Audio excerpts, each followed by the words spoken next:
Morning to you. Morning, Spencer. Good morning. Two great guests as we dive on deep to find out what's happening with the Port of Shelton. Dick Taylor and Wendy Smith. Good morning. Good morning. Good morning. What's happening there? Wet out there? Does that have that's true. It's does that have any wet. big major impacts on the kind of the day-to-day up there at the port? No, not the wet. We did have a little bit of the snow event last week, and so we had a little bit of plowing going on, but nothing too major. It turned to rain pretty swiftly. It's the Northwest. We live here. Deal with it. That's kind of the way it is. Very good. You don't mow the grass in this kind of weather. That's about the only change. Nice. I remember last February that snow stayed there for like 2 months. I remember. Oh, yeah. And it stuck around on the ground. Yes. Good. Yeah. Well, what's been going on over there? What you guys been up to? Well, we had a meeting yesterday, Okay. and the only exciting thing that happened at the meeting was we approved a lease extension for a building on the property. Well, hey, that's great. Which means we're still full. Yeah. That's right. And we need more space. Yeah. So when we've talked about this over the years, but when you talk about needing more space, what are you looking at anything in particular, or are you looking at consolidating? Because I know there are a couple companies that have multiple places around port property, trying to get them into maybe one facility and then having the other things open. Or there's a lot of open area there on the port. So The answer is yes. Yeah, yes is the answer. All the above. Okay. Yeah. Okay. And so at the end of February, we're scheduled to have our annual strategic planning retreat off-site, and that'll be February 28th. And prior to that, I'm going to meet with some of the key tenants that have expressed interest in either expanding, or we're growing out of the space we're in, or we need to consolidate, and just kind of see again, where they're at today, what the needs are, and then present that to the commission in some fashion to where, is it better to build 5,000 square foot buildings, or should we build one big facility for one tenant and then, like you say, free up?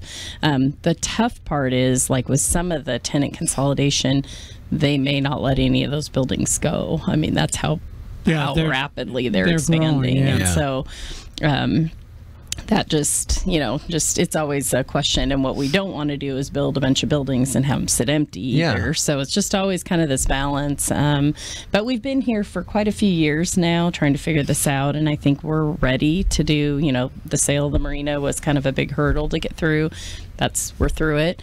And so kind of focusing on what next now.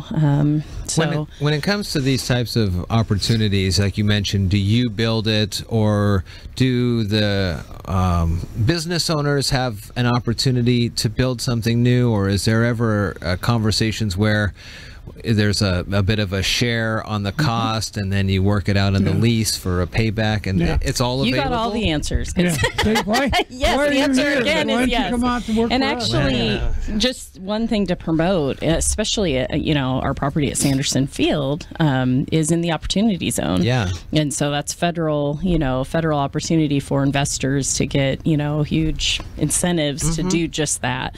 So it is a question. We've gone after the curb dollars. We're looking into some other federal funding. Some of those then come back. We are the applicant, so then we are required to build or to do at least infrastructure, or maybe the shell, and then have the tenant could do the improvements or different things. We cannot do specific for their type of business. So if it was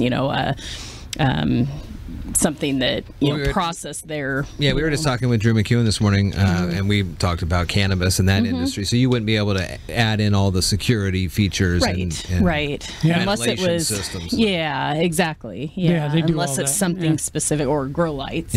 For instance, we could do a lighting project because that helps anybody, but it can't be specific to the use of that building, which was similar, like with the curb dollars out at Lynch Creek Farm. They put in loading docks. Well, that's not specific to their business, that's to many businesses, but we couldn't have done a wreath making table or something, so I see. So So yes, there's many opportunities, many options, and I think finding the right, of course, we're under the public bidding laws, and we're required, and so that tends to up the price if we build something based on the fact that we have to use the prevailing wage rules, and so it's good, for the employees of those companies that pay them. Unfortunately, if the owners decide to build their own, then they can hire whoever they want. Sure. So they can pick the builder, Interesting, or engineer or architect. And people still using that rail system over there on Johns Prairie a lot? Or? Yeah, we just have one user currently, but we do have an interested company looking at it, and with that comes some examination of the rail. It's old. Yeah. It's vintage World War II. Yeah. So just kind of they're doing some preliminary look at what it would cost to upgrade that rail to serve their purpose, and if that were the case, then the port can also offer things like rent incentives because you've put money into this property that will last a lifetime or last 40 plus years or however. So there's good, there's trade-offs there, and so. Where do those rails connect to? Well, where do they come from? Yeah. Well, it can go as far north as Bangor, up at the submarine base up there. Goes south down to Elma, and then connects into at Chehalis, connects into. I think down there it's the UP. Yeah, rail. it goes into one of the big rail companies because the rails are all owned by BNSF and UP. Wow. And that's the big, so ours is, I think it's changed now, but it's Puget Sound and Pacific or Genesee and Wyoming is the parent company. That's who we, immediately connect to. When you get into these changeovers, there's a lot of, politics in the rail, and so they fight over fees, and there's all kinds of, so it's really, and it's hard to figure all that out. So to try to entice someone to come, hey, come on in, and hey, we can get, it's kind of like, what can we do, and who runs the show, but it's good. We've heard lots of people that are impressed with just the fact that we have that site. It's big, and hopefully if someone did come and did some upgrading, that would entice more businesses to utilize that rail, because it's just a different the truck, we're not getting any less trucks on the road, that kind of thing. So, and rail still generally nationwide is still heavily used as transport, rail transport. Absolutely. Interesting. Cool. One exciting thing happened. What? Well, two things. We wrote a check for $1 million the other day. Moly. How many zeros is that? Such a thing in my career. Million inclusive. It was a payment for the railroad, or not railroad, the runway. You own the railroad. Yeah, We own the railroad now. We bought it. So we paid that, and then out of Johns Prairie, the company that does the fireworks. Yeah. Since they didn't have the fireworks at the Seattle Space Needle. It all came back to Shelton. Oh wow. So that's where all that stuff goes. Okay. Comes in and out of there. They store it. And they can store it there. At Johns Prairie, yeah. That's great. That's a world-renowned fireworks company. Oh yeah. That was cool to hear that they came in. Yeah. Mostly located on the eastern side of the mountains, but having something so close here. Right. Yep. And they're going to look, they only did a 1-year lease, and they were kind of testing the waters, I think. And so, so we'll figure out, their lease was, I think, in June. And so as we come closer to June, figure out, long term, they talked about it, this could be our long term option. Yeah.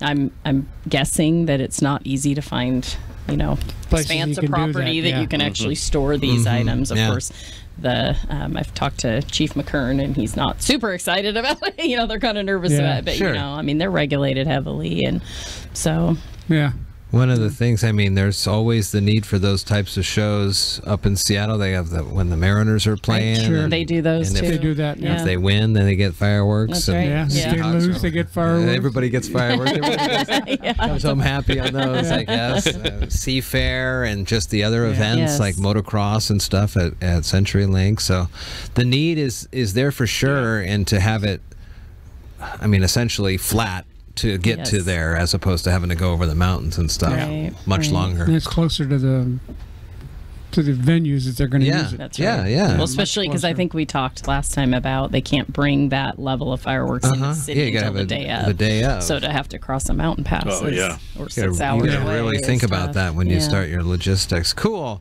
Wendy, Dick, good to see you guys. Good to be here. PortofShelton.com, the website of note there.